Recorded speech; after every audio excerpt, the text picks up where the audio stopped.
Jadi jangan jadi ulama pekok.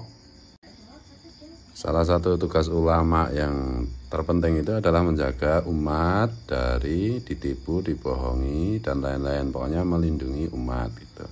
Nah, untuk konteks sekarang ini kan umat ini lagi ditipu oleh para Habib Ba'alwi yang mereka mengaku keturunan Nabi, padahal DNA mereka ternyata kan berhaplogrup G, yang artinya itu Yahudi Askenazi. Nah, tugas utama ulama itu tentu saja menyebarluaskan hal ini untuk dalam rangka melindungi umat dari dibohongi, ditipu, dan dieksploitasi atas nama dzurriyyat Nabi yang palsu itu.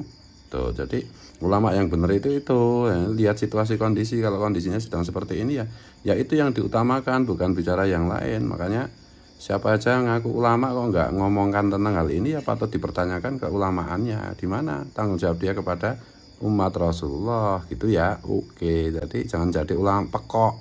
Nah, ini Ustadz Abdul Somad itu dengar-dengar itu ikut membela nasab para Habib dari imigran Yaman yang didatangkan Belanda dulu, membela nasab palsu mereka yang sekarang sudah terbukti tidak tersambung ke Rasulullah, dan tes DNA juga mengkonfirmasikan hal itu. Ya, Ustadz Abdul Somad itu sebenarnya nak pinter dulu ketika belum gaul sama Rizik Syihab, Bahar Sumed, dan lain-lain itu ya sebenarnya masih objektif lah. Sejak bergaul itu, apalagi sekarang udah dapat apem Ba'lawi, itu jadi kayak kehilangan akal gitu. Ya dia kan nggak ngerti tentang apa ilmu nasab. Ya fas'alu ahla dzikr in kuntum la ta'lamun, harusnya kan begitu. Ya tanya ahli nasab, tanya ahli DNA sebelum ngomong soal nasab gitu. Ya, tapi kita doakan Ustadz Abdul Somad supaya dapat hidayah, supaya dia seperti yang diharapkan oleh leluhurnya, yaitu menjadi al-ulama warasatul anbiya, yang yang durunal ummah bingainir rahmah, bukan yang durunal ummah apa itu bingainil apem. I love you Ustadz Abdul Somad. Kembalilah ke Siratal Mustaqim, Siratal Anbiya wal Mursalin ya. Biaya tidak setuju tes DNA, dan ada kosakata kurang ajar itu menuntut tes DNA. Ya kita lihat dulu lah. Biaya kan memang dekat dengan Rizik Syihab, ada fotonya, ada videonya juga ya. Kemudian apakah Biaya itu pura-pura kura-kura dalam perahu atau gimana gitu loh. Tes DNA kaitannya dengan penentuan dzurriyyat Rasul atau tidak. Ini bukan sekedar nasab. Sebelum nasab, jadi kan gini logikanya. Nasab kan ditentukan oleh pernikahan. DNA-nya sama, kalau di luar pernikahan, di dalam salah satu versi fikih Islam itu tidak dianggap bernasab kan gitu. Lah ini kaitannya itu begini. Entah bernasab entah tidak, DNA-nya itu aja belum terbukti. Dan ini kan terkait dengan isu apa itu klaim dari sekelompok orang yang selalu ngomong ini di sini di darah aneh ini ada darah Rasulullah. Gitu loh, Rasulullah itu kakek aneh apa kakek ente? Selalu ngomong kayak gitu, dan sambil merusak agama, menghancurkan ajaran-ajaran Rasulullah. Gitu loh.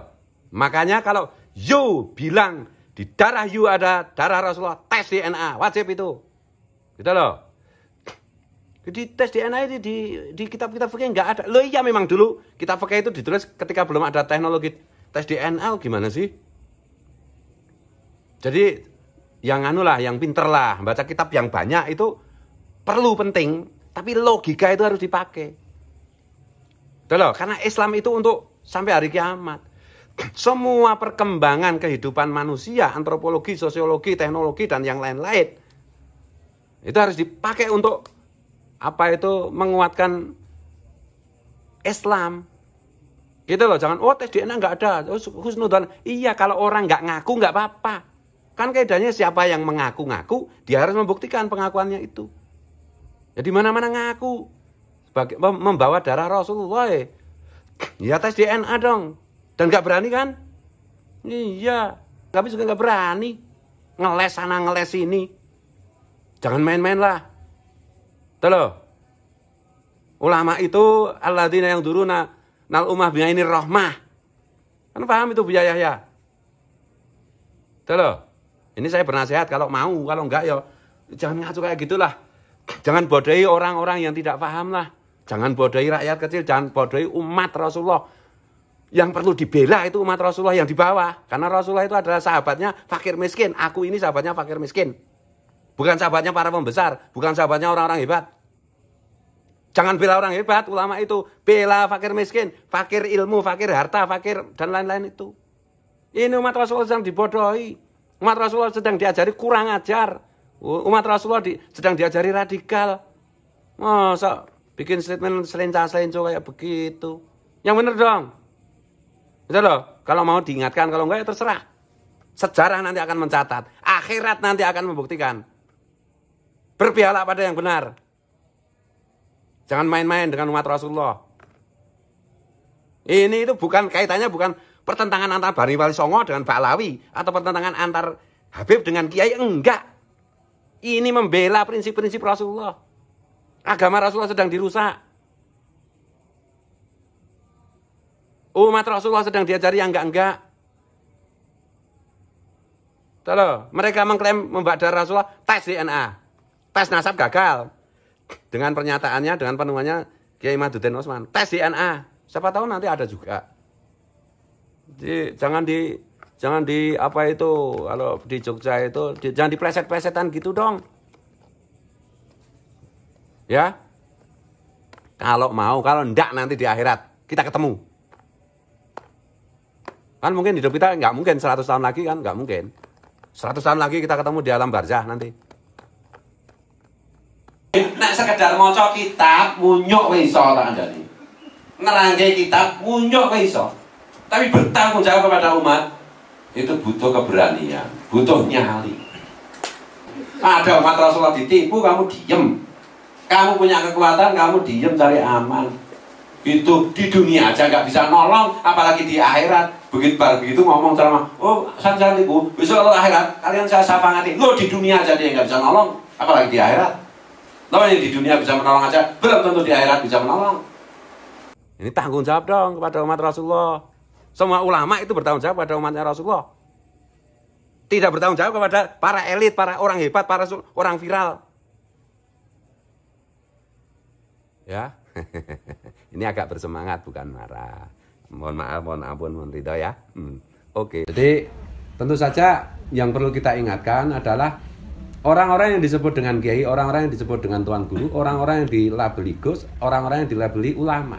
Karena itu label-label seperti itu adalah warasatul anbiya. Nah, warasatul anbiya itu harus mengikuti para anbiya, yaitu membela kebenaran dan menemani fakir dan miskin. Karena Nabi bilang saya itu temannya fakir miskin. Saya itu pelindung anak yatim. Dan tidak pernah para nabi itu dalam tanda petik bersekutu atau berselingkuh dengan kegelapan. Dan ya korban pertama dari perselingkuhan kegelapan ini yang disebut dengan nutfah dajjaliyah itu kan yang terkena pertama kali adalah grassroots. Nah, jeritan grassroots, jeritan fakir miskin dalam tanda petik, jeritan anak yatim, kenapa kalian pada menulikan telinga kalian? Hanya gara-gara, oh saya menantunya, oh karena orang tua angkat saya adalah mereka, oh karena apa itu guru saya adalah mereka. Ini kan berbahaya. Dan jangan salah, kebangkitan agama tukhrij apa itu? Tukhrijul hayya minal mayit atau tukhrijul mayyita minal hayy. Rasulullah itu diikuti bukan oleh elit-elit yang paham agama. Jangan dikira Abu Sofyan, Abu Jahal itu tidak profesor doktor. Mungkin cara saya ini ya Abu Lahab itu mungkin ya Roes Ngaman.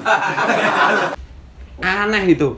Orang yang tidak begitu tahu agama bisa menangkap resonansi kebenaran yang disampaikan Kiai Imad Bagus Mogi, Gus Fakih. Yang biasa baca kitab kok jadi lupa kitabnya itu gimana? Ada contoh kecil itu. Ada orang dai populer banget. Dai populer banget, setiap dia ceramah itu ribuan orang ngumpul. Karena gula 1 kilo, saya tegur, dia ceramah, nggak ada 200 orang datang. Sejak saat itu. Dan itu nyata itu. Nah, Pak Sigit tahu lah. Tapi nggak usah saya sebut namanya. Kita kasih kesempatan karena masih ini belum kiamat ini.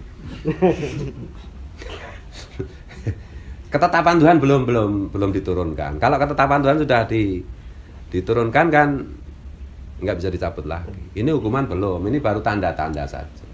Ada banyak orang yang karena mengikuti bujukan gula 1 kilo tidak mau lagi menjadi jangkrik, karena jangkrik kan nggak bisa makan gula kan.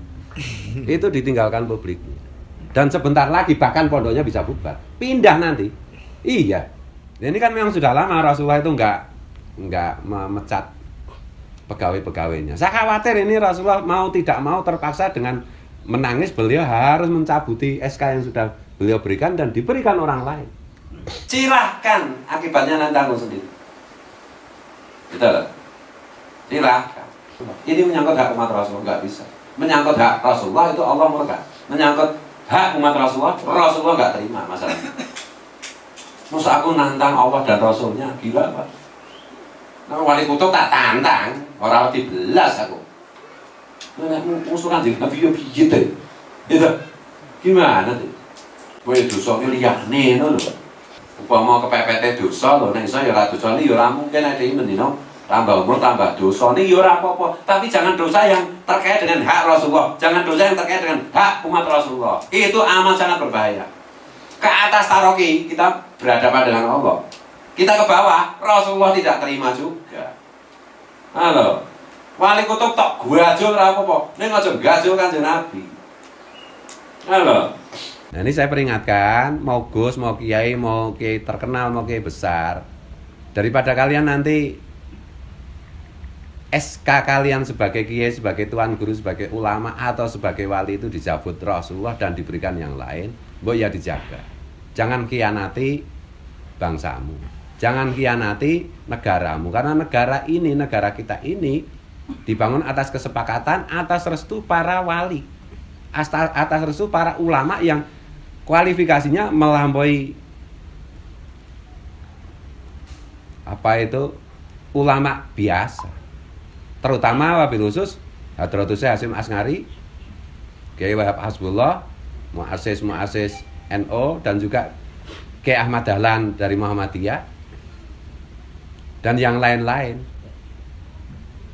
Oleh karena itu yang saya khawatirkan itu adalah apa yang saya lihat pasca reformasi, yaitu saya melihat begitu banyak kiai yang kehilangan kekiaiannya.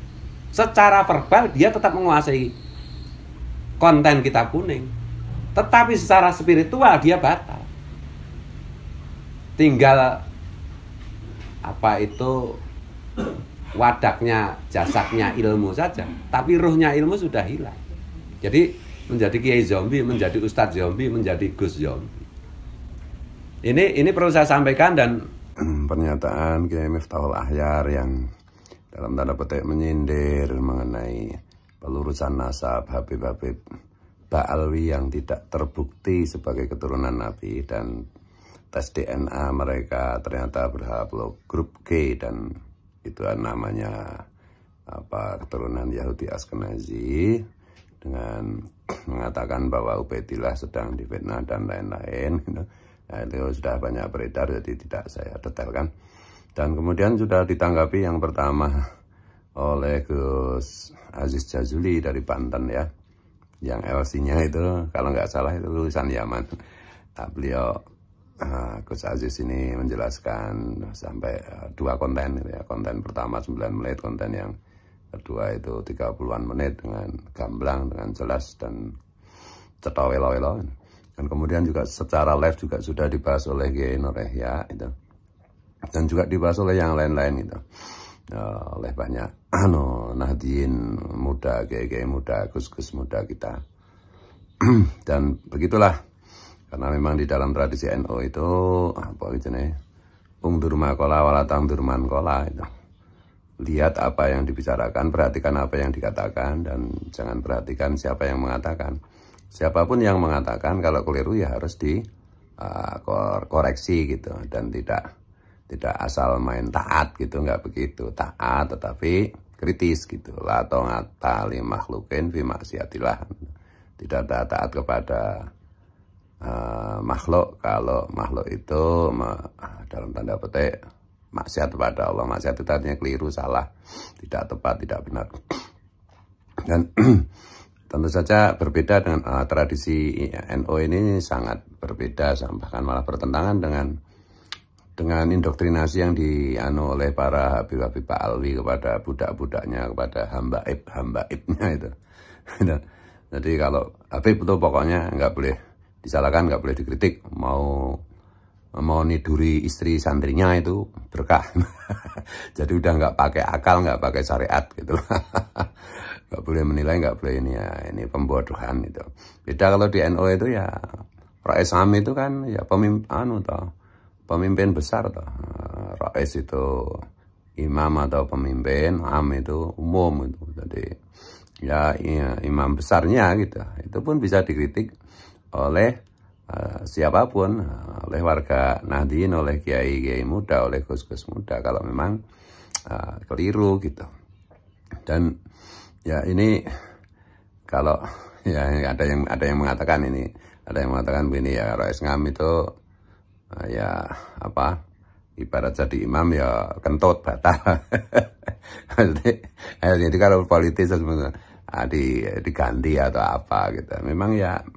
Memang Kiai Miftahul Ahyar itu dengan berbagai macam kelebihan dan kekurangannya, ya itu memang ya, kalau dalam soal kapasitas ilmu, apalagi terkait dengan ilmu nasab kan ternyata ya bisa keliru. Namanya juga manusia, bukan nabi, bukan rasul, bukan malaikat ya. Dan kalau ceritanya Kiai Nur Yahya di live-nya itu ya, asalnya itu kan karena Habib Umar bin Hafid waktu ke Indonesia dan rombongan itu kan juga mengunjungi Kiai Miftahul Ahyar, ngasih kitab-kitab itu ya, itu sudah dibahas oleh Kiai Nur Yahya sama. Dan Kiai Nur Yahya kan terpancing gitu. Nah, kadrun-kadrun, hamba-ib, budak-budak Habib itu udah bersorak gembira.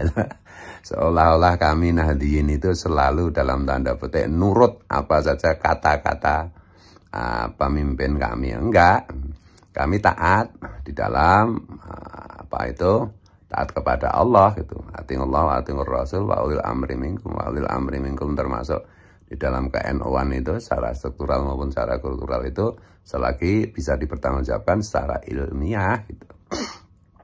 Nah gitu, jadi udah pada sorak-sorak, wow ini si Fuad Pleret dan gerombolan Fuad Pleret dan gerombolan Imad ditampol oleh Rais Ngam. Lah ya karena budak-budak Habib itu ya gitu, memang kalau di kelompok mereka pokoknya omongannya Habib itu pokoknya harus dianggap benar gitu. Kentutnya Habib aja barokah. Mungkin kencengnya Masya Allah mengerikan itu ya, doktrin pembodohannya itu. Jadi ya menurut saya ini menarik gitu, fenomena menarik gitu, dan ini sekaligus juga menegaskan tradisi keilmian di Nahdlatul Ulama gitu, bahwa siapa saja itu bisa keliru dan siapa saja wajib mengoreksi kekeliruan apabila memiliki data dan fakta gitu. Dan siapa saja bisa benar dan harus didukung meskipun itu emas itu meskipun keluar dari mulut anjing kan ya tetap emas. Itu ya, jadi ini sekedar tanggapan aja karena masih terlalu banyak yang bertanya-tanya mengenai hal ini. Jadi sekali lagi Rais Ngam Kiai Miftahul Ahyar itu dengan yang kita muliakan, dengan kesepuhan kesenioritasannya di dunia struktural Nahdlatul Ulama itu bukan nabi, bukan rasul, bisa keliru, bisa benar gitu. Dan dalam soal membahas dalam tanda petik membahas nasab Habib ini, meskipun secara tidak langsung sindiran beliau itu keliru, maka harus dikoreksi dan sudah dikoreksi oleh banyak kiai muda, banyak gus muda, dan itu tidak masalah, biasa aja gitu. Tapi kalau saya menjadi Kiai Miftahul Ahyar ya saya akan menarik kata-kata saya, atau malah saya tiru orang Jepang itu. Orang Jepang itu paling mengamalkan hadisnya Nabi itu ya, al-haya'u kulluhu minal iman. Jadi orang Jepang itu kalau melakukan keliruan pejabat apa-apa itu langsung mengundurkan diri.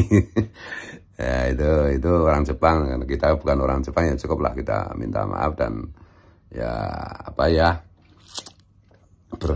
menurut saya itu ya jangan terpengaruh lah dengan apapun, berkhidmatlah untuk Nahdliyin sepenuh-penuhnya, wabil khusus Nahdliyin akar rumput gitu. Anak-anak muda sekarang kayak muda, itu gus-gus muda itu banyak sekali yang pintar gitu, yang saya itu terkagum-kagum gitu dalam berbagai macam fak atau disiplin ilmu tertentu gitu. Misalnya soal nasab, ada Kiai Imad yang mau tidak mau ya rela tidak rela itu yang memang Kiai Imad itu yang memang mujadid dalam soal nasab itu. Mau tidak mau, Gus Aziz Jazuli, Kiai Nur Ihya dan yang lain-lain. Meskipun tentu saja ya tidak semua pendapat-pendapat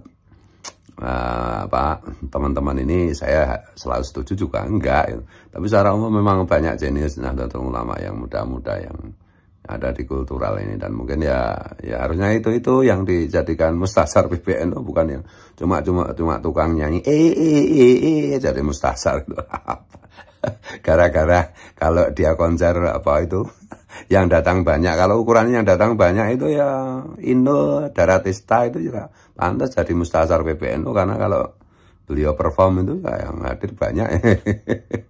Maksud itu ya kembali ke Nahdlatul Ulama, kebangkitan para ulama, para ahli ilmu ya, nomor satu ilmu itu, bukan Nahdlatul penonton Nahdlatul nasab Nahdlatul telek yang lain itu ya. Jadi ya, dan sekali lagi ini mari kita belajar kepada yang muda-muda itu. Anak muda meskipun muda dia tetap hebat. Dulu Syekh Abdul Qadir Jilani itu baru masih belum akil balik aja udah punya murid orang-orang tua. Ya karena pinter, bukan karena halu, bukan karena yang lain, bukan karena nasab itu, karena pinter. Ini anak-anak orang-orang pinter, kayak pinter, gus-gus pinter. Ya, ada yang dalam bidang tasawuf, ada yang dalam bidang sejarah, ada yang bidang bahkan teknologi, sains, kayak Gus Sugeng Sugiarto itu. Ada yang bidang nasab. Ya, mari kita, ya ini cuma aja kalau saya nggak berani sok-sokan. Saya cukup bersaksi mana yang benar, mana yang keliru gitu, berdasarkan fakta, data, analisis ilmiah gitu, kajian ilmiah gitu, bukan hanya 1-2 kitab kemudian langsung ngomong, oh Ubaidillah difitnah lah, Ubaidillahnya aja nggak ada kok, gimana sih? Ya memang fiktif kok, gimana sih? Ya mohon maaf ya, ini ada video yang sekali lagi membagongkan gitu, sayangnya dari beliau Ki Haji Najih Maimun Zubair gitu ya. Beda dengan adik-adiknya yang lain, ini Gus Najih ini memang ya. Coba lihat aja ya, dengarkan ini. Ayah ini ya, Indonesia ku khawatirku, Indonesia saiki Bentar, malah ke Indonesia saiki dengan munculnya Imad, Fuad, Pleret ya, dan lain-lainnya itu aku khawatir jikon Syiah. Buktinya Imad Syiah. Jadi ini saya tanggapi karena saya menghormati keilmuan Kiai Najih gitu ya. Kiai Najih itu konon katanya bahkan bahasa Arabnya itu lebih bagus daripada bahasa Indonesia maupun bahasa Jawanya. Jadi ini menambah daftar. Saya berbangga karena saya juga ikut dituduh oleh Gus Najih sebagai orang Syiah. Setelah Gus Najih dulu menuduh Gus Dur, menuduh Kiai Said Akil Sirot, sekarang menuduh Kiai Imad dan Fuad Pleret. Wah, aku udah masuk daftarnya Gus Najih, berarti keren gitu ya. Dan sekali lagi tadi saya bilang ya, Gus Najih itu memang beda dengan adik-adiknya, dengan saudara-saudaranya yang lain. Padahal konon katanya paling alim gitu ya. Ya kalau paling alim itu tolak ukurnya banyak membaca kitab itu ya mungkin kan gitu. Tapi kalau memahami, banyak membaca kitab itu kan seperti banyak mengumpulkan alat toh. Banyak mengumpulkan misalnya alat-alat pertukangan gitu ya, sama kan itu. Ada ada senso, ada pisau, ada palu, ada pedang, ada itu kan ngumpulkan pengetahuan, kan? Ngumpulkan alat untuk memahami keadaan, untuk memahami kasunyatan, untuk membedah kebenaran gitu. Tapi kalau salah menggunakan ya sama saja dengan mencukur jenggot tetapi pakai senso. Nah mungkin yang lain-lain itu kan nggak enak, segan mengkritik Gus Najih karena memuliakan Mbah Maimun. Saya sendiri meyakini Mbah Maimun itu min auliyaillah gitu. Dan memang beda dengan anaknya yang satu ini. Nah ini sekali lagi saya menanggapi itu dalam rangka saya menghormati, memuliakan gitu. Kalau yang lain-lain ada ngaku Ustadz dari Al Kalimantani atau dari mana kan nggak pernah saya tanggapi. Karena bagi saya yang nggak perlu saya tanggapi, tapi Gus Najih ya. Karena ya sebenarnya mayoritas orang NU itu kan maunya itu mengkritik gitu ya. Bahkan di banyak grup itu udah nggak usah ditanggapi, kita menghormati bapaknya. Tapi kalau saya itu ya justru karena saya menghormati Gus Najih ya perlu saya tanggapi. Mungkin Gus Najih itu saya nggak tahu apa. Karena alladzi yuwaswisu fi sudurin nas minal jinnati wan nas atau bagaimana gitu lah. Kalau boleh memberi saran ya. Saran saya kan orang bodoh aja. Kalau Gus Najih kan orang pinter, orang yang punya banyak alat. Orang punya banyak baca kitab. Kalau saran saya ya mungkin Gus Najih itu harus banyak mendengar dari adik-adiknya, dari yang lain. Jangan merasa paling benar sendiri. Mosok semua orang dianggap salah. Di komentarnya itu juga banyak kan yang komentar negatif ini. Saya juga aduh, ini netizen aja pada komentarnya kayak begini itu. Nah ini ya, ini coba lihat sendiri ya. Ini kan kasihan Gus Najih itu. Jadi jangan membabi buta lah, jangan membabi buta. Kalau saya nggak ada beban sih, saya mengkritik siapapun itu selagi memang pantas untuk dikritik gitu. Dan kemarin juga sempat dilaporkan oleh salah satu aktivis Nahdlatul Ulama, siapa itu?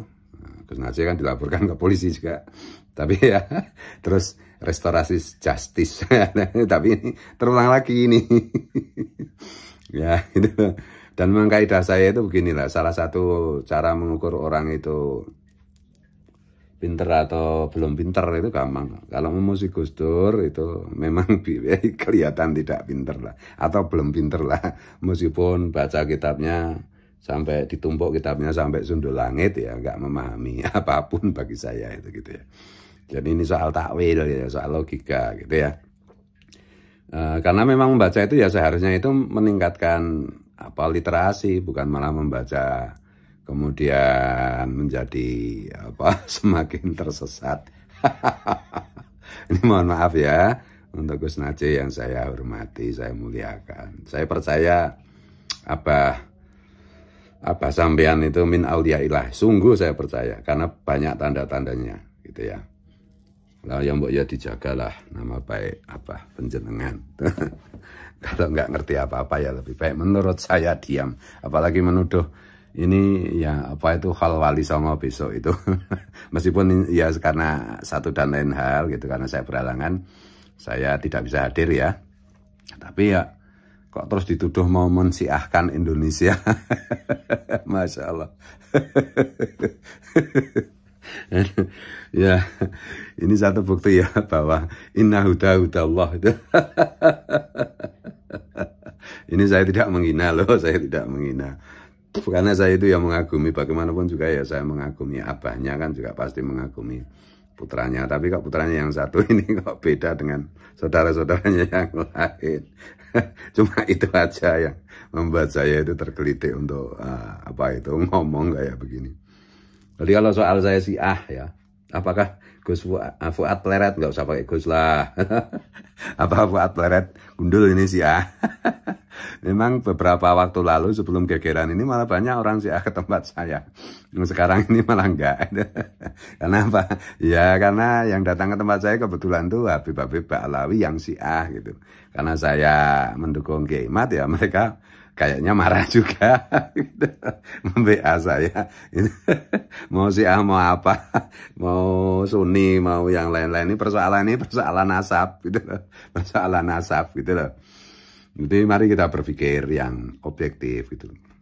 Ya bisa dilihat lagi gitu. Salah satu indikasinya katanya, kata si Gus Najih itu kan, karena memakai kitabnya orang Syiah. Lah, banyak kitab tuh Samsul Dhairah misalnya, itu malah memakai bukan hanya kitabnya orang Syiah, mengutip Van den Berg kan itu kitabnya orang kafir mana itu. Ya aku bingung ya mau ngomong apa. Saya itu cuma takjub aja ya, orang banyak sekali membaca kitab itu. Udah banyak sekali membaca kitab kok memahami persoalan yang simpel sederhana kayak gini aja kak, ya enggak masuk. Itu gimana Pak Eko? Jadi gini ya, saya asli bukan Syiah. Nah, untuk blame dari kalau saya Syiah, gitu loh. Bahwa saya menghargai orang Syiah ya karena saya menyepakati apa yang sudah menjadi warisan kita, warisan Hadratus Syekh Hasyim Asy'ari dengan merestui adanya NKRI Pancasila itu, bahwa urusan keyakinan, urusan agama itu dijamin oleh negara. Jangan Syiah kan itu. Lah mbok mau Gatoloco mau apa, semua saya hormati, saya muliakan, karena ya di Quran sendiri juga la ikraha fiddin, kota bayana rusdu minal ghai, ya biar memahami rusdu karo al ghai itu yang bagaimana ya terserah orang masing-masing kan. Itu ya. Tapi kalau soal ya kalau memang Gus Najih itu membela Habib Alawi ya udah hasilnya Kiai Imad itu dibantah dengan ilmiah gitu loh, bukan dengan doktrin, bukan dengan tuduhan-tuduhan seperti itu. Kok nuduh aja, semua orang kok dituduh. Ya misalnya Gus Najih itu nuduh si A, kayak kalau misalnya betul nuduh si B, misalnya juga tuduhannya betul nuduh si C, ya pasti ada yang dituduh Gus Najih itu yang keliru, yang salah. Kalau tuduhan itu salah kan kembali ke Gus Najih sendiri. Masa kayak gitu nggak takut gitu. Nuduh liberal, nuduh si A, nuduh apalagi Khawarij apa-apa. Kok nggak takut, kok enak sekali nuduh orang gitu loh. Saya nggak nuduh apa-apa loh dengan Gus Najih. Saya itu menuduh Gus Najih itu banyak membaca kitab loh, kan tuduhan yang bagus gitu. Cuma memahami persoalan tuh kenapa jadi kayak begini, ini aku heran gitu loh. Apa karena ada pembisik atau karena gimana, saya nggak tahu juga gitu. Kok beda dengan saudara-saudara yang lain gitu loh. Itu masalahnya itu. Orang kok piye-piye ini. Jadi ini saya ngomongnya goblok-goblokan baik gitu loh, biar publik paham. Dan publik nyatanya pahamnya di komentar yang itu kok uploadan Gus Najih. Oh banyak yang maki-maki Gus Najih. Mbak ya jangan. Loh tapi yang maki-maki Gus Wah juga banyak. Loh iya memang banyak yang maki-maki saya banyak. Tapi kan lihat itu. Seperti yang dibilang Gus Dur itu. Mereka itu memang organisasi bajingan. Yang caci maki saya itu kelasnya apa? Kan preman pasar aja. Nggak pernah ngaji, nggak pernah baca buku, nggak pernah sekolah, nggak pernah mondok. Preman pasar, debt collector, kayak gitu. Levelnya itu ngancam-ngancam, pakai doktrin. Jadi kalau ya kalau ikut mereka ya jadinya level berpikirnya jadi kayak begitulah. Masa Islam kayak begitu sih? Mohon lah ini. Jadi maksudku gini loh, ya udah kita itu sesama Sunni, sama Aswaja, sama Nahdlatul Ulama. Ya kalau keliru itu nggak usah sungkan-sungkan, kita berikan masukan, kita berikan kritik sebagai tanda bahwa kita memperhatikan, menghargai, memuliakan gitu. Bukan sebagai tanda kita membenci loh. Kalau sudah nuduh sana, nuduh sini loh gimana itu. Oh enak banget nuduh gitu loh. Si Imaduddin nggak mau nyebut Gus atau Kiai, nggak mau. Imaduddin si A, Fuad Leret si A, Gus Dur si A, Sinta Nuria. Ya Allah, ya Rasulullah, ya Wali Allah, ya Syekh Abdul Qadir Jailani, tolong kami. Ya Allah. Gitu. Ya gitu ya nanti akan terbukti, sejarah akan membuktikan, di akhirat juga akan terbukti siapa yang ikhlas. Kalau saya sih percaya Gus Najih ikhlas itu. Cuma menurut saya terkena alladzi yuwaswisu fi sudurin nas minal jinnati wan nas. Ya kita doakan Gus Najih panjang umur, dapat hidayah, gembira, bahagia, berpikir lurus, menegakkan marwah keluarganya, menegakkan marwah leluhur-leluhurnya, pro NKRI, pro Pancasila. Karena itulah warisan yang harus dijaga. Gus Najih itu seharusnya punya kewajiban lebih besar daripada saya. Saya itu cuma siapa? Saya yang nggak terlalu berkewajiban aja. Mati-matian sampai diancam para preman. Mau dibunuh macam-macam. Masa Gus Najih kayak gitu? I love you Gus Najih. Nah sekarang bagaimana hukumnya melaknat para Habib? Bukan hanya mencaci maki tapi melaknat, hukumnya bagaimana? Melaknat orang kan tidak boleh. Tapi kalau melaknat Habib itu begini, orang kata Rasulullah, orang yang ngaku-ngaku leluhurnya padahal bukan leluhurnya, apa itu? Mengaku bapaknya mengaku orang lain sebagai bapaknya padahal bukan, gitu. Membuat klaim nasab palsu, itu dilaknat Allah dan Rasulnya. Dan fal yatabawak ngadau finar, dan cari tempat di neraka sendiri-sendiri. Nah, Allah dan Rasulnya melaknat para Habib. Betul. Nah, kalau ada makhluk Allah yang hari ini melaknat para Habib ya berarti taat kepada Allah dan Rasulnya dong. Konteksnya melaknat Habib itu karena para Habib itu telah mendustakan, menipu soal nasab gitu loh. Mereka bukan jelas-jelas bukan keturunan Nabi Muhammad SAW, terus saja masih mengaku cari-cari alasan untuk tetap menyatakan dirinya keturunan Nabi Muhammad SAW, padahal secara ilmiah bukan. Nah, disinilah letaknya, bukan pada bukan pada yang lainnya ya, tapi pada bahwa mereka itu mengaku sebagai dzurriyyat Rasulullah SAW, padahal bukan, secara ilmiah sekarang terbukti bukan, padahal itu by design oleh Abu Bakar As-Sakron. So, dan Rasulullah sendiri yang bilang bahwa orang yang memalsukan nasab seperti itu dilaknat Allah, dilaknat Rasulullah. Betul. Jadi kalau ada hari ini ada orang mencaci maki kan lebih ringan daripada melaknat ya. Para Habib itu ya sebenarnya malah orang yang taat kepada Allah dan Rasulnya.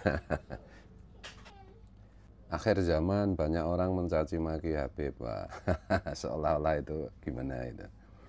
Banyak orang mengkritik Habib ya. Yang bikin status gitu tentu saja kalangan Habib atau para budaknya. Padahal selama inilah mereka banditnya, mereka lah penjahatnya, mereka lah perusaknya. Dan mereka hendak membuat kita lupa bahwa para Habib sejak didatangkan oleh pemerintah kolonial Belanda pada akhir abad ke-19, tepatnya setelah Perang Diponegoro, mereka terus-menerus mencaci maki ulama-ulama pribumi, menyesatkan di dalam rangka mengokohkan kolonialisme Belanda. Dan di sebagian dari anggota mereka dengan pendekatan persuasif juga masuk ke pribumi. Dan berkelanjutan terus sampai akhir-akhir ini semua ulama dicaci maki, semua tokoh bangsa dicaci maki, bahkan Presiden Jokowi juga dicaci maki, Gus Dur dicaci maki, Mu'assis NU dicaci maki, digoblok-goblokan dan lain-lain sebagainya. Pribumi juga dibilang seperti celengan gitu. Nah, arogansi yang terus-menerus mereka produksi untuk merendahkan putra-putri bangsa Nusantara lainnya, termasuk juga bangsa Indonesia dari keturunan Tionghoa. Mereka juga mencaci maki. Mereka bilang begini dan begitu, katanya nggak ada Habib yang korupsi. Lah itu sih Said Agil Munawar itu Menteri Agama di zaman Megawati itu kan jelas dipidana gara-gara korupsi ratusan miliar dana abadi umat dan seterusnya gitu.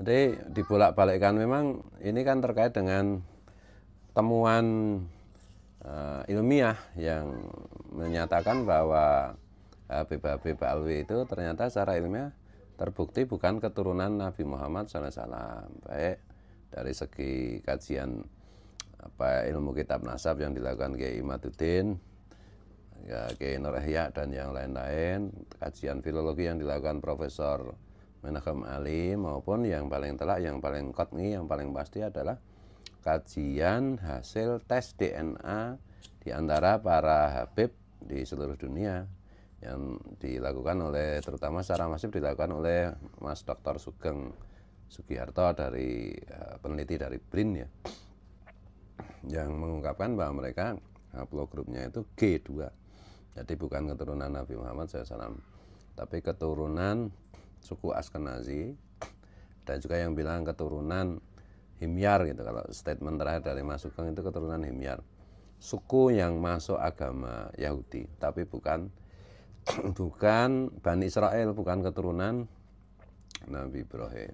Jadi keturunan Nabi Ibrahim aja bukan, apalagi keturunan Rasulullah pasti lebih bukan.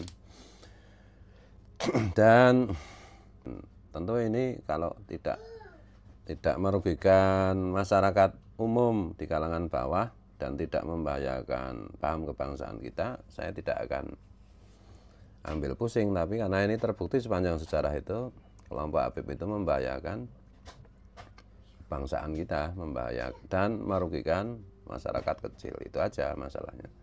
Dan bahwa ajaran-ajaran mereka yang mereka bawa dari leluhur mereka dari Yaman itu adalah talbisul haq bil batil, campur ada antara yang benar dan yang batil gitu. Dan terbukti membahayakan gitu, membahayakan kehidupan dan merusak, saya sebagai orang Islam itu merusak ajaran Islam gitu. Itu aja ya. Jadi waspadalah terhadap wali-wali palsu. Kalau di Injil itu kan ada ungkapan waspadalah terhadap nabi-nabi palsu. Sekarang ini dalam konteks Habib ini waspadalah terhadap wali-wali palsu, yaitu para Habib yang ngaku wali itu. Jadi yang bisa kita simpulkan dari pembicaraan ini, mungkin untuk publik yang masih ada yang salah paham. Jadi ini bukan soal rebutan nasab, bukan soal kita atau mereka, tapi ini sebenarnya adalah soal kebangsaan kita. Nah, kayaknya itu sebagian publik yang dalam tanda petik itu kurang atensi dengan agama itu. Lah ini kan cuma rebutan nasab, ini kan Trah Wali Songo melawan Trah Balawi. Sebenarnya sesungguhnya tidak seperti itu. Karena negara kita ini kan negara kebangsaan. Nah, bangsa itu dimulai dari nasab. Kalau nasab itu sudah nggak jelas, maka bangsa kita menjadi tidak jelas. Kemudian di sisi seberang sana itu juga secara masif terus-menerus melakukan dalam tanda petik itu merusak sejarah. Nah, bangsa ini kan terbangun dari sejarah. Kalau sejarahnya hancur, kalau sejarahnya dibelokkan, ya bangsa ini berarti berbelok. Kesempatan yang baik ini saya memberitahukan kepada seluruh warga negara Indonesia, ketahuilah sampai hari ini pengkaburan dan pembelokan sejarah masih terus berjalan yang dilakukan oleh oknum-oknum habaib. Kemudian pengeklaiman di Indonesia pun masih terus dilakukan oleh oknum-oknum habaib. Oknum habaib mengeklaim bahwa kemerdekaan Republik Indonesia adalah hasil perjuangan para habaib. Oknum habaib mengeklaim bahwa Indonesia adalah pintunya karim. Para oknum habaib mengatakan bahwa Indonesia tanpa habaib tidak akan merdeka. Juga para oknum habaib menyampaikan bahwa bendera merah putih, lambang negara Pancasila ini adalah semuanya adalah ide dari orang-orang karim. Ini harus diwaspadai saudara-saudara. Ini adalah pengkaburan sejarah, dan pengkaburan sejarah pasti mempunyai tujuan dan niat jahat yang dilakukan oleh oknum-oknum habaib. Kita tidak boleh tinggal diam. Di samping itu, saudara-saudara, oknum habaib juga memalsukan dan membelokkan sejarah Nahdlatul Ulama, sejarah perjuangan Wali Songo, dan pemalsuan makam-makam Nusantara. Ini adalah upaya dan agenda besar dari oknum habaib yang ingin menghancurkan negara kesatuan Republik Indonesia. Yang lebih parah lagi adalah apa yang dilakukan oleh oknum habaib dari Solo yang suka melantunkan selawat. Kemudian ada syairnya bahwa Habib Rizik adalah gurunya NU. Ini adalah bentuk penghinaan dan pelecehan terhadap para muassis Nahdlatul Ulama, terhadap kiai-kiai NU, terhadap ulama-ulama NU, terhadap guru-guru NU. Karena apa? NU tidak pernah punya guru yang namanya Habib Rizik. Sekali lagi, NU tidak pernah punya guru yang namanya Habib Rizik yang suka menghina ulama NU, yang suka menghina Gus Dur dan lain sebagainya. Ini bukan guru NU. Apakah saudara akan rela dikatakan bahwa Habib Rizik adalah gurunya NU? Tentunya kalau orang waras pasti tidak rela dan tidak terima kalau Habib Rizik adalah gurunya NU. Mari saudara, sadarlah, kita sedang dikerjain oleh oknum-oknum habaib. Sadarlah, ayo bangkitlah sekarang, mumpung belum terlambat. Bangkit dan sadarlah. Lawan bersama-sama terhadap bentuk pengkaburan sejarah yang dilakukan oleh oknum habaib.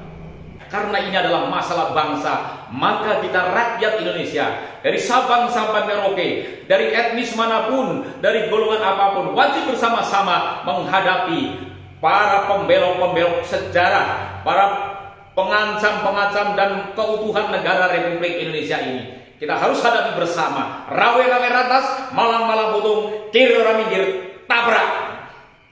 Yang perlu kita tekankan adalah sekali lagi, ini adalah masalah kebangsaan, masalah keindonesiaan.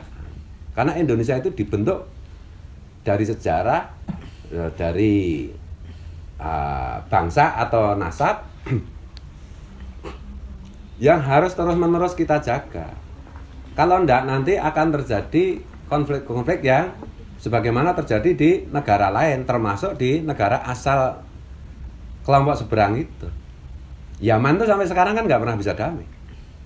Ya karena ada pemalsuan sejarah, ada pemalsuan nasab dan seterusnya. Jadi jangan dikira ini adalah urusan santri, urusan kiai. Enggak, ini urusan bangsa kita, urusan bangsa Indonesia. Siapa saja yang mencintai Indonesia, siapa saja yang menginginkan Pancasila NKRI itu tetap selamanya, maka harus gabung dengan Kiai Imad, dengan Tubagus Nurfatil, dengan Gus Pakeh Wiradiningrat, dengan dan lain-lain.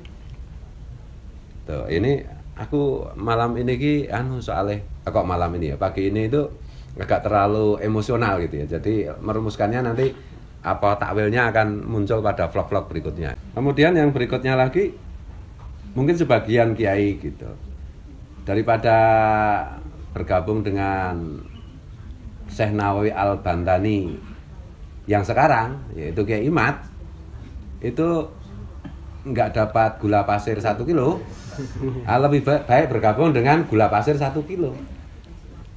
Dan ditakut-takuti nanti ada konflik, nanti ada pertarungan yang sifatnya fisik dan terjadi kekerasan atau kekejaman.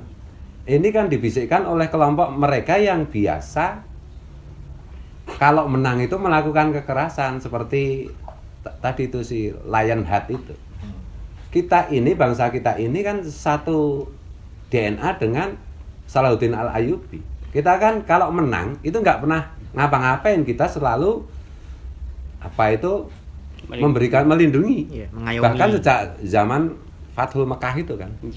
Hari ini bukan hari pembalasan dendam, tapi hari ini adalah hari kasih sayang. Jadi tentu saja yang perlu kita ingatkan adalah orang-orang yang disebut dengan kiai, orang-orang yang disebut dengan tuan guru, orang-orang yang dilabeli Gus, orang-orang yang dilabeli ulama.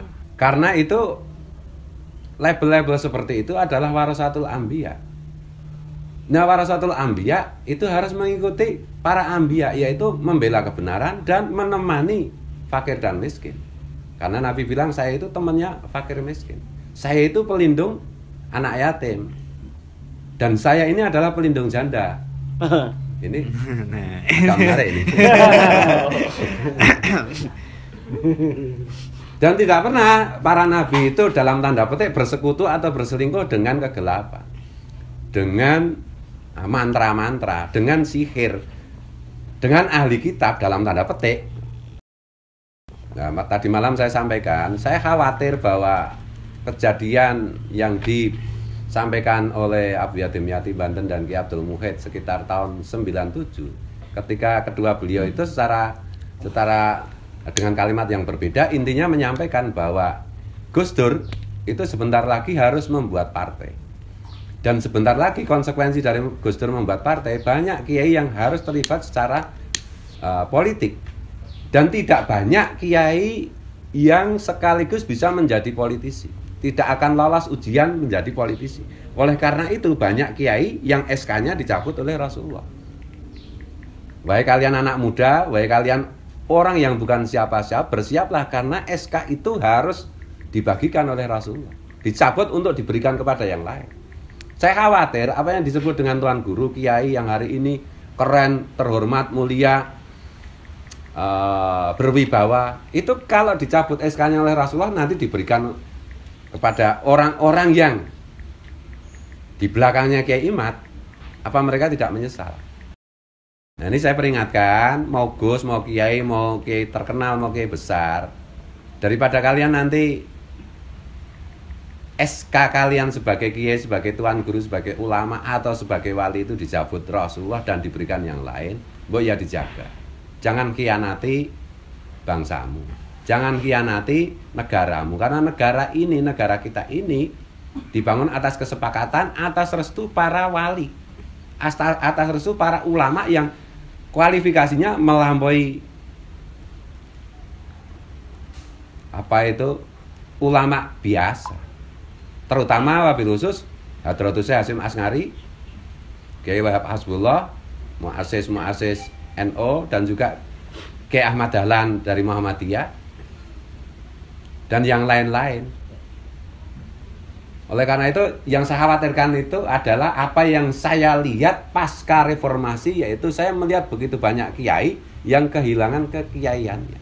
Secara verbal dia tetap menguasai konten Kitab Kuning, tetapi secara spiritual dia batal.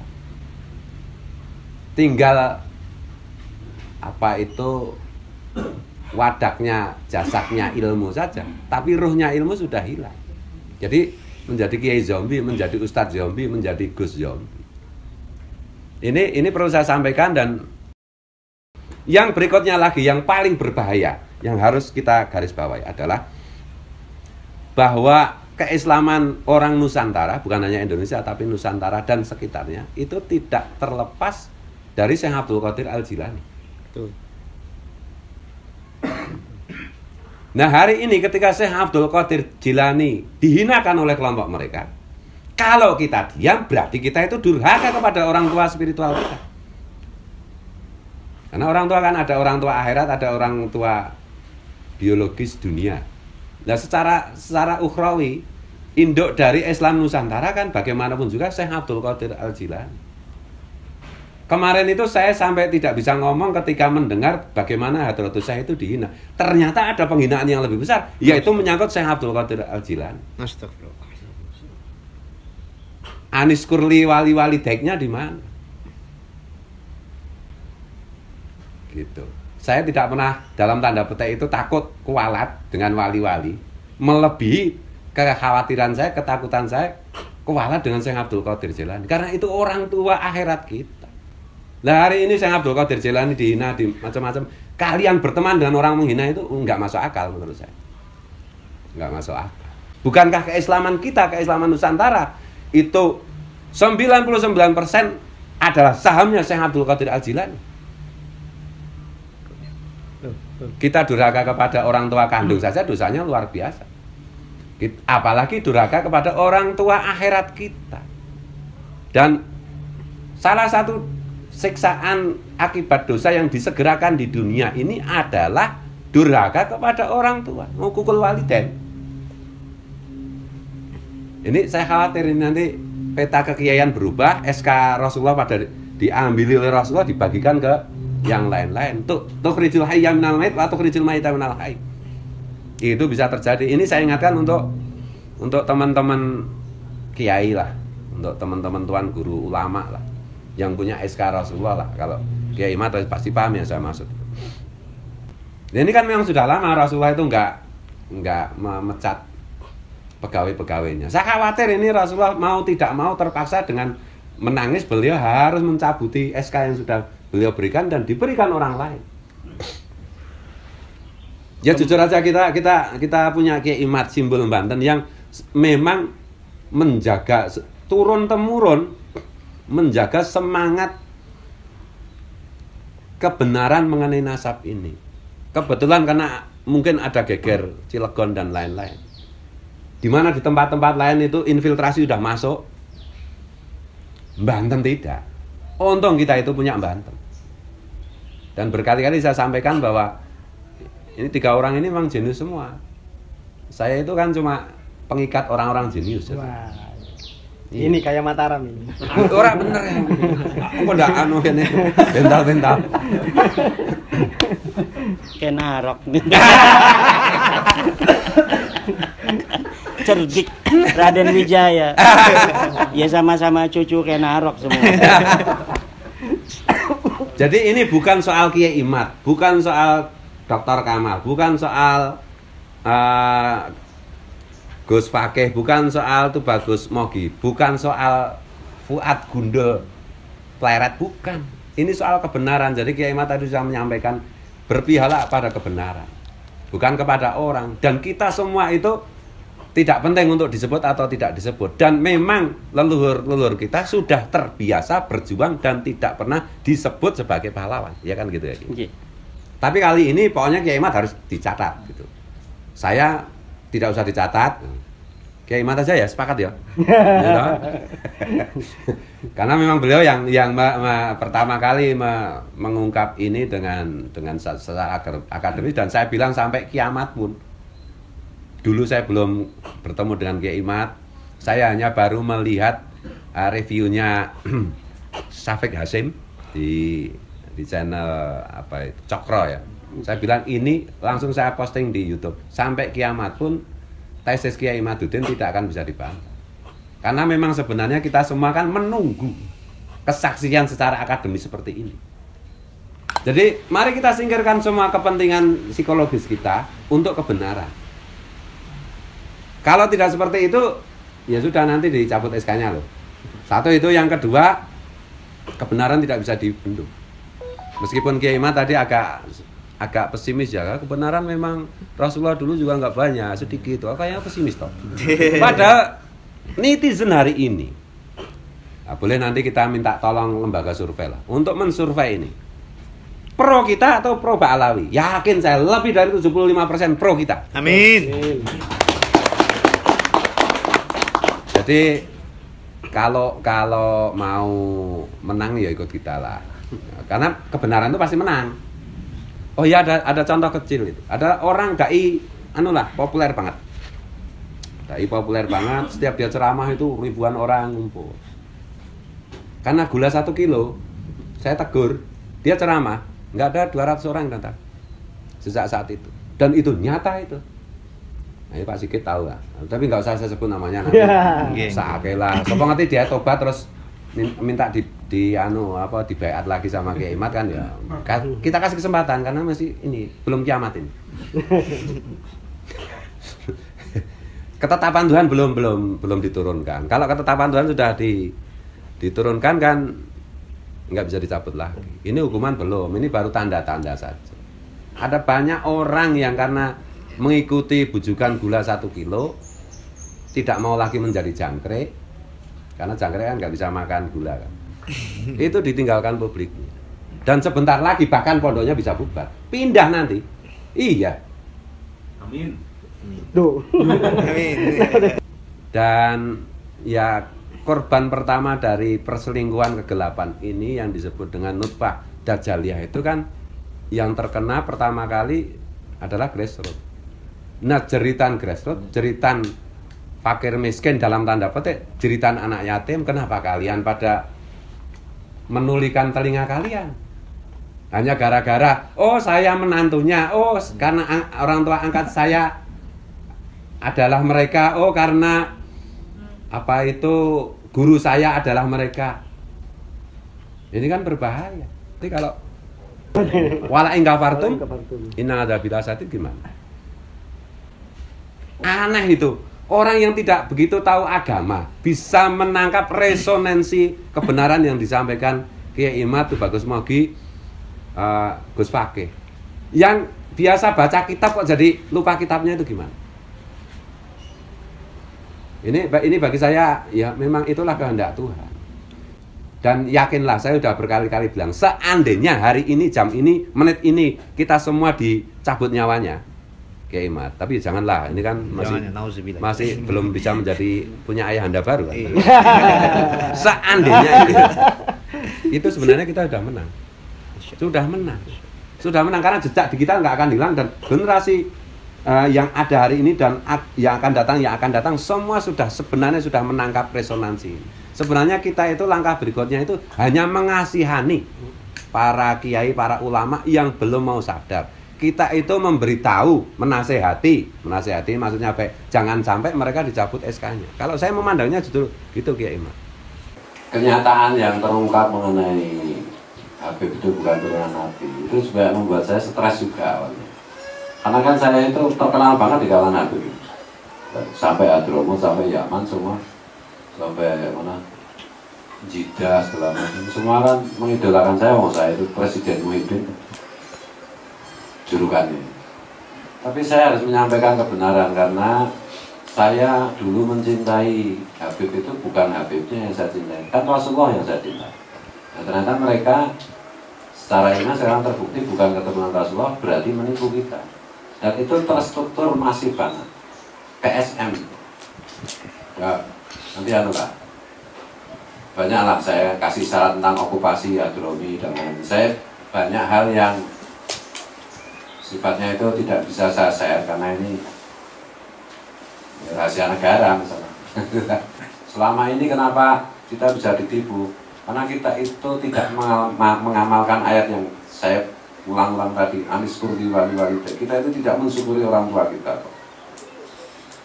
Kita itu lupa kepada leluhur kita.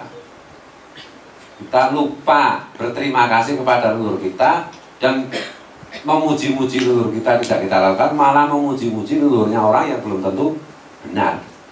Wali Songo kan jelas, Syekh Abdul Qadir Jilani kan jelas. Nah, kita itu lupa masalahnya, sering melupakan. Akibatnya ya memang kita dibuat lupa. Apalagi kalau kita sebenarnya ngeri banget lah kalau soal itu.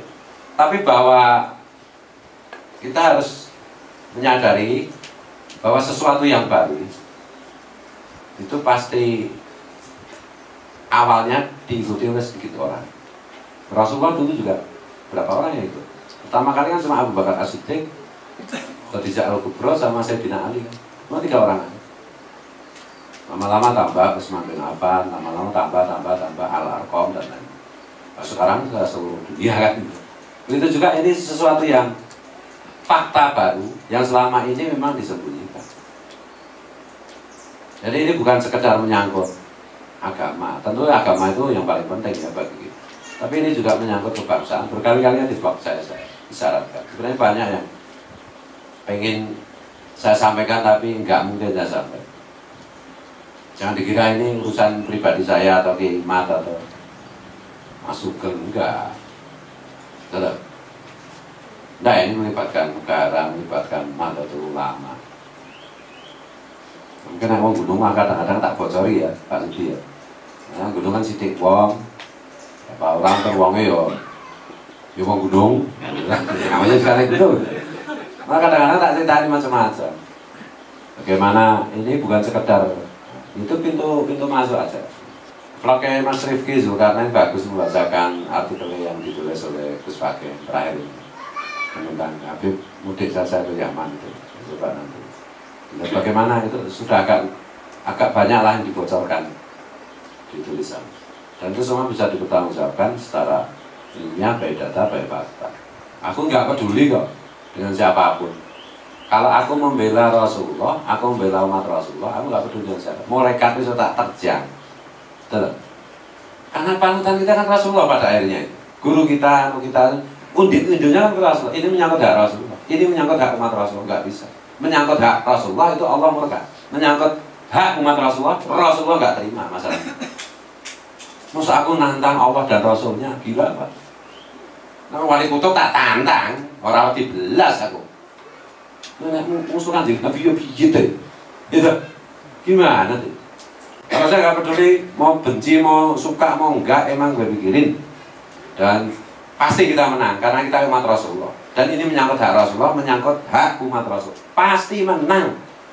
Allah sendiri yang berjanji. Dan pasti jaya. Jangan salah loh, Gus. Saya itu ribuan orang menjauhi saya. Ratusan orang mengancam saya untuk membunuh loh. Nah iya, lihat video lihat kan. Emang gue pikirin? Enggak. Aku kehilangan ratusan, mungkin puluhan ribu, mungkin ratusan ribu teman. Enggak apa-apa. Aku itu siap ditinggalkan siapapun, tapi aku tidak mungkin siap untuk ditinggalkan Rasulullah. Itu aja. Kalau kita hidup tidak seperti itu, ya sudah ikut arus macam-macam tidak. Boleh saya kan biar keren, mas. Ya. Apa benar kulil hak walau kana muron, katakan yang benar meskipun itu pahit. Pahit itu artinya semua tokoh itu jadi tersinggung, jadi ya karena kepentingan aja, karena kepentingan. Dan jangan salah, kebangkitan agama tukhrij apa itu? Tukhrijul hayya minal mayit wa tukhrijul mayyita minal hayy. Rasulullah itu diikuti bukan oleh elit-elit yang paham agama. Jangan dikira Abu Sufyan, Abu Jahal itu tidak profesor doktor. Mungkin cara saya ini ya Abu Lahab itu mungkin ya Roes Ngaman. Yang ikut Rasulullah siapa? Bilal yang nggak ngerti apa-apa kan. Elitnya kan dikit. Abu Bakar, Utsman itu elit. Umar itu agak elit. Oh liane barisan kere bu. Iya. Semua nabi pasti diikuti oleh kelompok kere, kelompok tidak intelektual dan menjadi sangat intelektual. Maka Profesor Doktor apa jenis Abu Sufyan itu gumun, terkejut ketika bercakap-cakap dengan Bilal yang dulu nggak ngerti apa-apa, yang dulu bodoh banget, yang dulu budak. Loh kamu kok sekarang jadi jenius kayak gini? Jadi cerdasnya minta ampun dan nggak dikasih ampun jadi cerdas. Ya inilah yang dikehendaki Allah, jawab sahabat Bilal. Tuh, makanya saya nggak pernah kiai orang dukung, orang butuh dukungan, aku didukung. Saya ngatur Qadir Jilani, aku didukung Wali Songo, aku didukung Rasulullah, gimana? Oh saya masih kurang. Oh saya berkhianat, silahkan berkhianat. Saya gitu. Ada santri ikut sana, silahkan, akibatnya nanti tanggung sendiri. Gitu loh. Silahkan. Nah kamu tidak puasa aja aku nggak cerewet. Jadi kamu nggak sholat aja aku pura-pura nggak tahu. Iya.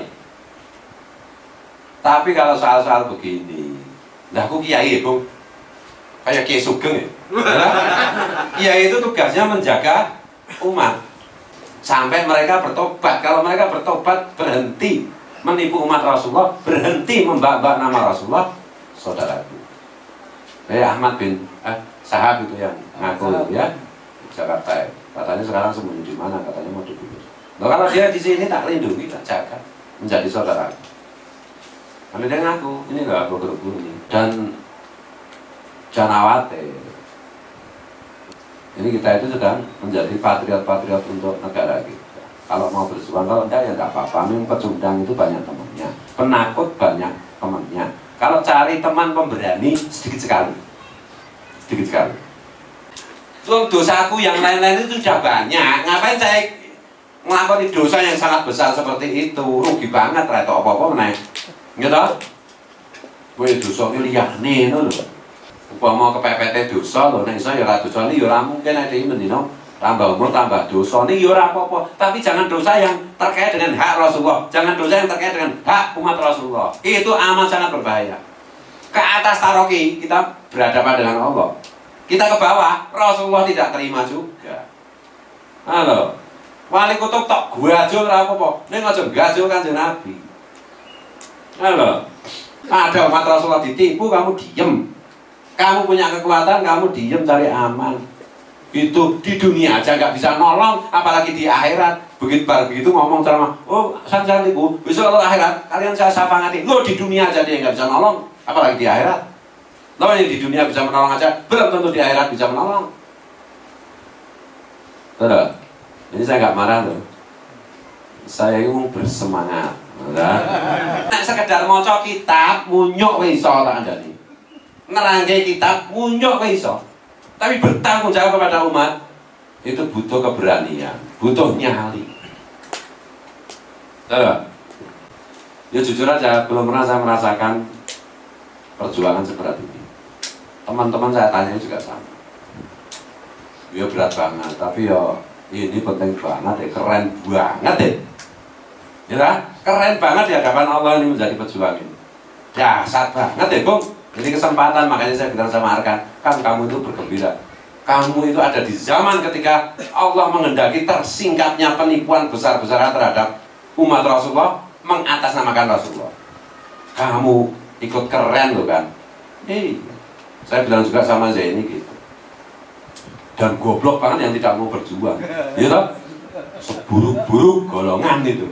Dikasih kesempatan untuk berjuang, wali, kiai, guru bisa menolong, kanjeng Nabi bisa menolong, tapi ada batasnya.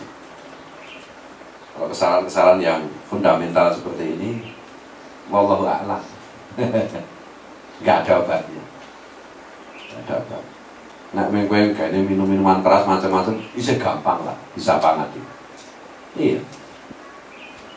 Kayaknya main pelacur, bisa gampang lah, bisa banget. Bisa gampang lah dibandingkan ini. Iya, terus berarti aku tak main pelacur. Ada sare, ya tak? Untuk urusan ini saya pertaruhkan segala-galanya. Dan kalau saya sarankan, jangan dekat-dekat. Kalian itu pasti kena sihirnya. Jangan dekat-dekat, jangan datangi acaranya, jangan dukung acaranya. Menjauhlah.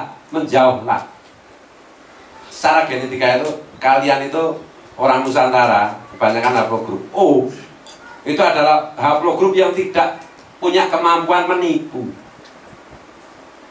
Orang yang tidak punya kemampuan menipu itu mudah tertipu. Sementara haplogrup G sepanjang sejarah itu memang bakatnya menipu. Nah, kalau mau selamat ya jangan dekat-dekat. Tapi yo terserah. Nanti kita buktikan di akhirat. Pakai nyuwun tulung. Salah niki anu. Ini kan Nabi. Nabi niki anu. Lha sing Abdul Qadir Jilani. Oh iki anu ya. Kuwi biyen ki melanggar hak Rasulullah sekaligus hak umat Rasulullah. Ora iso dirembuk ya. Oh nggih pun. Mana ta? Nabi niki anu. Gane apa dosa? Ngeplek terus bedino nang sarkem. Oh gampang Mas. Kayak kata belicis. Bang. Iya gitu. Kasarannya sampai segitu loh. Gak apa dikira kita itu semua tidak menderita? Ya menderita. Apa Kiai Iman tidak menderita, tidak diancam, tidak di ini? Ya menderita. Apa dikira kita nggak berkorban? Ya berkorban. Bondo bau pikir, harta, tenaga, pikiran, jiwa dipertaruhkan, serangan lahir batin. Dikira, ya, terutama sih nomor siji aku masalah ini, ya, komandannya aku masalah itu. Serangan sasaran utama. Kita itu semua adalah kaum pendosa. Tapi mbok ya jangan yang menyangkut hak Rasulullah. Jangan yang menyangkut hak semua umat Rasulullah. Jangan. Jangan, saya lagi jangan. Itu mengerikan itu.